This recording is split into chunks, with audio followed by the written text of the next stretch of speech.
Is it really a first impression if somebody else has already run it?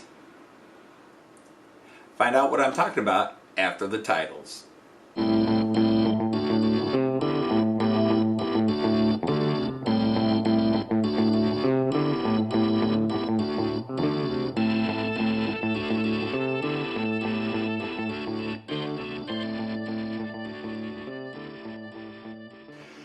Hey everybody, Anthony Dodge, Model Train Outside the Märklin Outsider, back with another First Impressions video.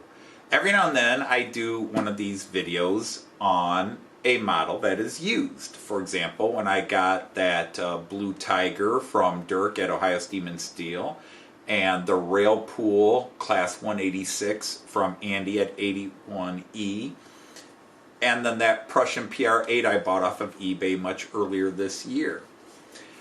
The model I'm going to talk about today is this one. I'm not going to stick this up in the camera because my camera is throwing fits about it. It is model number 37844 from Märklin, and this comes from the year 2003. It's a 20-year-old model. It is a Class 50, a BR50 steam locomotive. And I have no reason to own this other than I became fascinated by it when Joyce and I were in Germany this past June, and we went to Triberg. And Triberg is this famous waterfall in the Black Forest. And it was a beautiful place. But when we got out of the train station, the first thing that hit us as we prepared to walk into town was they had a big Class 50. And Joyce was just amazed by it. She had never seen a steam locomotive up close, and it was fairly large. Of course, there are many larger ones. But also the BR50 is a workhorse of Germany from the mid-late 30s, I believe, into the 70s, along with its generational successor, the Class 52. And again, I have not done a lot of research, and I'm definitely not a steam train aficionado. I merely, on a whim, thought, gee, it'd be kind of cool to have that to commemorate our trip in the Black Forest. And I did want one more steam locomotive for a couple of reasons, even though I'm not into steam locomotives. So be that as it may, I picked this up. Now, I do want to point out something because I'm starting to get some comments in this range. These are not reviews. I'm not here to sell it to you. I'm not here to garner props from the makers or try to earn stripes. It literally is first impression.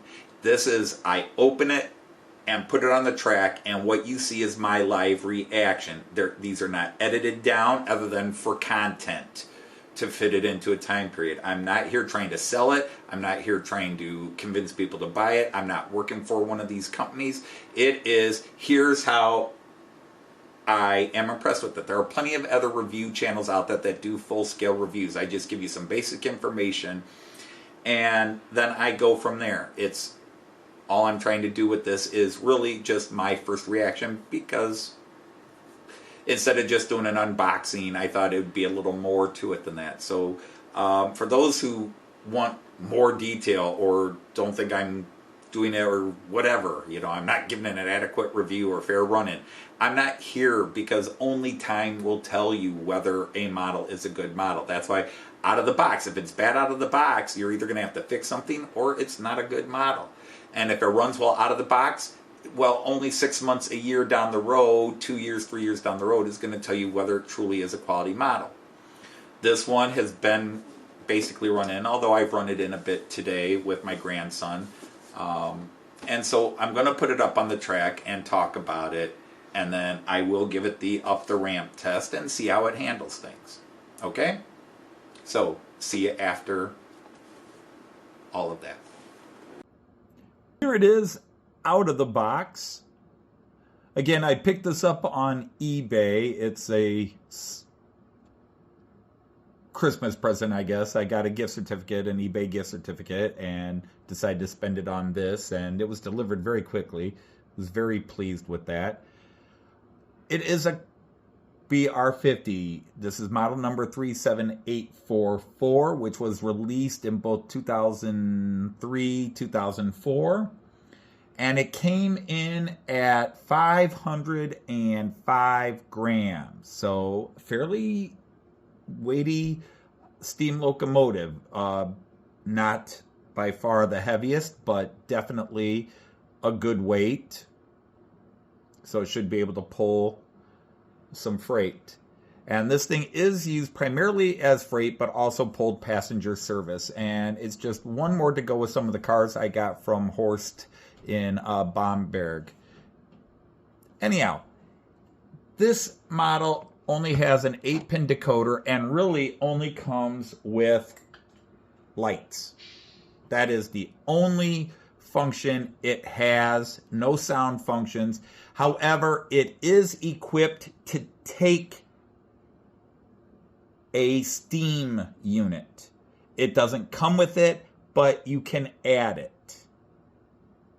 So that is something I will actually be looking for. When I go through the instruction book more carefully, I will look at which one is required, and I will then buy it and add it. I am also heavily tempted to go ahead and upgrade the decoder, which is located in the tender, and put something that definitely has sound functions. Obviously, speakers, where to fit a speaker would be an issue. I will open up the tender box at some other time and see if there would be room to add a speaker. The motor is actually inside the boiler, and then the tender just has the decoder. I have not opened this up and taken it apart. I've just looked briefly at the blow-away diagram, the exploded diagram, just to get an idea where some of the basics are located. As far as detail for an early 2000 Märklin, and this is right about the time Märklin was going through major changes. They were destined to file for, they had already filed bankruptcy once in the late 90s, and then ownership went from the Märklin family in 2006 to what eventually became the Simba-Dickey Group. So this is a locomotive built at a time when people felt that Märklin quality was starting to slip. However, in terms of design,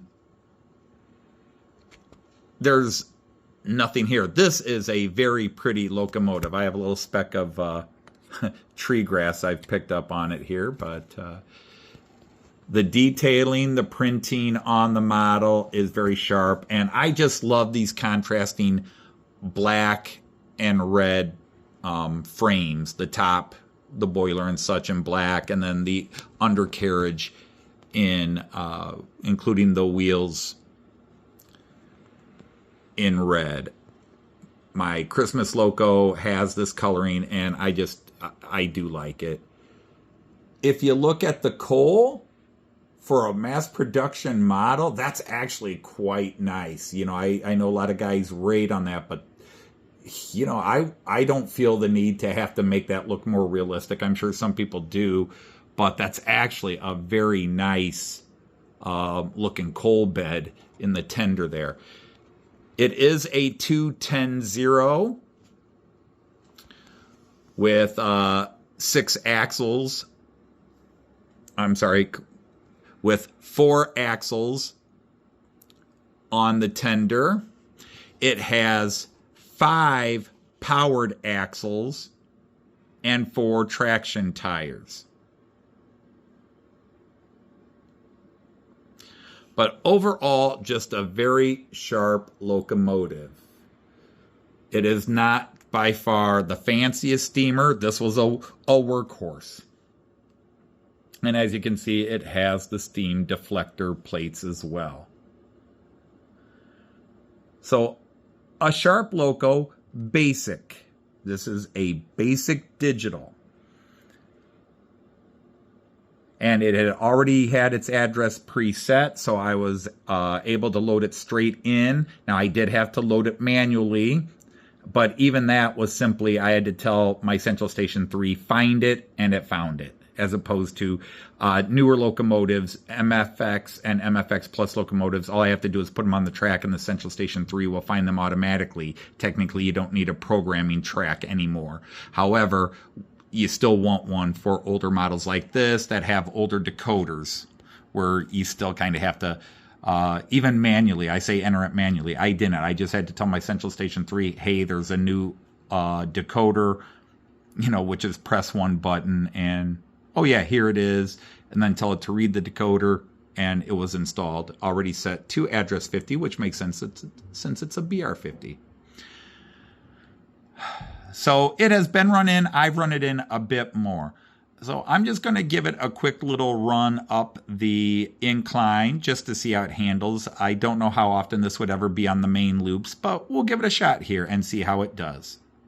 Unfortunately, again, no sound functions for now, so I'm not going to spend a lot of time showing it in that way. All right, I've moved it over to lane 1 because that is the one open line right now. It's harder to film on lane 1 when I want to show its highlights, but let's get it in motion. We're going to run it at about 60 kilometers an hour. It's a top speed of 120, so we're going about half speed, and we will see how it handles the incline. So here we go, and it was preset at speed, so hence the very fast takeoff.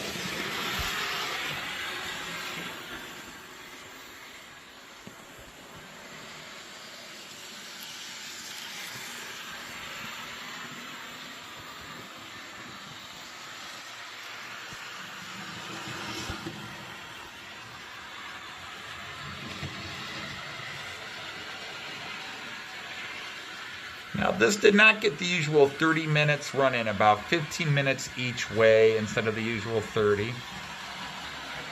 It is used, it has been run. I did oil it. So here we come, getting ready to start up the incline. There it is.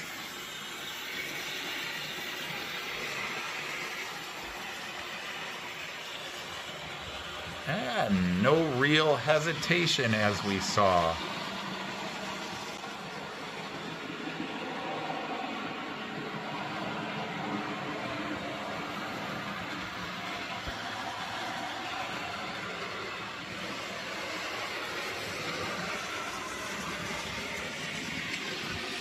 And we'll give it one more shot.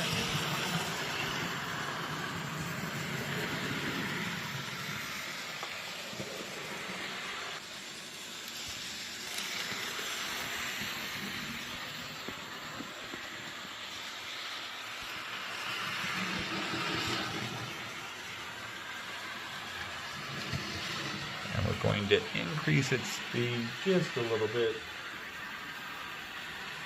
up to about 80 kilometers an hour.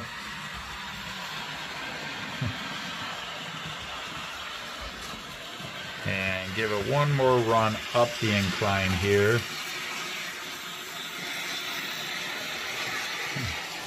I think you hear it chugging harder but not slowing down.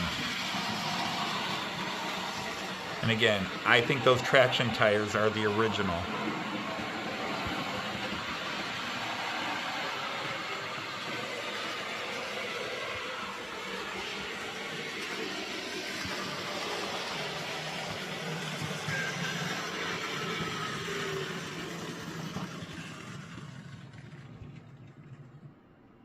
Okay, so there we saw it. It ran in nice. It's probably a little noisier, but again, I had a little bit of that problem with the PR8, and it's just applying just minute drops of oil. It might even needed cleaning inside, which I have not done. I have not taken it apart. Again, I like to try it straight out of the box. Usually new stuff I run in, or if it says it hasn't been run in a while, but this one I was told was used relatively recently, and so I didn't feel the need to fully run it in. So I gave it just like 10 to 15 minutes each direction with my grandson Kyan, and we even had it pulling weight. So what are my first impressions? I wanted a BR50. It's a BR50. It looks sharp. It's spot on to the locomotive we saw in Triberg, even though it's not the same one. It's so reminiscent of it. And it will do the job when I want to mix up my steamers a bit and pull some of the cars. This should work well with some of my red and blue Era 3, 4 passenger coaches and such. I think it'll look good with those, along with pulling. I don't have a lot of Era 3 or 4 freight, and I don't intend on getting it. I do passenger cars anyhow, and I do have 2 full freight trains now. But I think it ran well. What was interesting was going up the incline. I didn't see it slow down, but I think if you listen to the audio, you hear it kick up a gear. You hear it, you know, trying to recognize, oh, I'm going up an incline, and breathing heavier, if you want to put it that way. And again, I am not knowledgeable of the history of these, especially steam locomotives. I'm not knowledgeable of the history of these trains. I just get in my head, oh, I'm going to get one and then find a model. And I picked this up for a couple of $100 on eBay, and I could get a brand new, fully digitalized version with sound chip for about 350 euros right now. There's one, perhaps more than one in stock at Model Bond Shop Lipa. However, I can buy a $70 chip and have pretty much the exact same thing, maybe not the most modern molding, but this is sharp enough. I think aesthetically it's a very sharp looking locomotive. These were not built to be sexy machines, the Class 50. They were built to be workers. And I still think it's an absolutely fine looking steam locomotive. It does have that black on top, red on the bottom that I find very appealing in locomotives. That goes with my Class 01, and even my one Rheingold has a little bit of that. So to me, first impressions are it's going to be a winner. It's going to be like that PR8, although the PR8 is a few years older, about 10 years older. But this is a great looking locomotive. It ran well. It handled the incline well. We'd have to try it with our rake of cars, but I'll probably run it in a bit more before I decide how to call it.